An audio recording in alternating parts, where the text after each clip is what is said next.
کہ یونان کشتی حادثے میں جاں بحق ہونے والوں کے لیے سرچ آپریشن جاری ہے۔ مزید ایک لاش سمندر سے نکال لی گئی ہے۔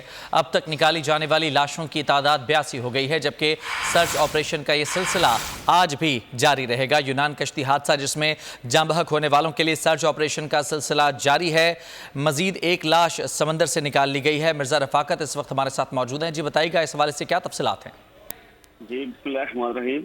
جی سرچ آپریشن کچھ دن پہلے جو بند کر دیا گیا تھا، تو سوموار سے اس کو دوبارہ ریزیوم کیا گیا ہے، اور اسی سلسلے میں جو یونان کوسٹ گارڈ ہے وہ سخت محنت کر رہے ہیں، اور آج بھی اسی سلسلے میں ایک اور میت جو ہے وہ سمندر سے نکال لی گئی ہے۔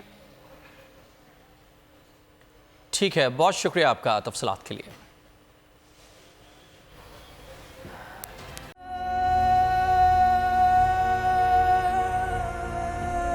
کیسے کیسے ستارے ڈوب گئے، خوبصورت نظارے ڈوب گئے، خوابوں کے سبھی کنارے چھوٹ گئے، غمزدہ دکھ کے مارے ڈوب گئے۔ کتنی مشکل کا سامنا ہے یہاں، کتنے لوگوں کے پیارے ڈوب گئے۔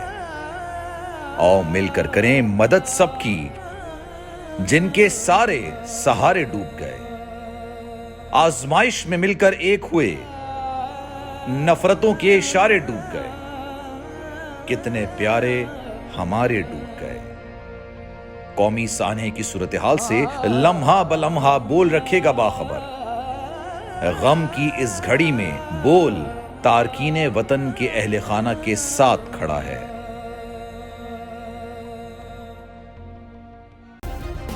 سبسکرائب کریں اور بیل دبائیں تاکہ کوئی خبر رہ نہ جائے۔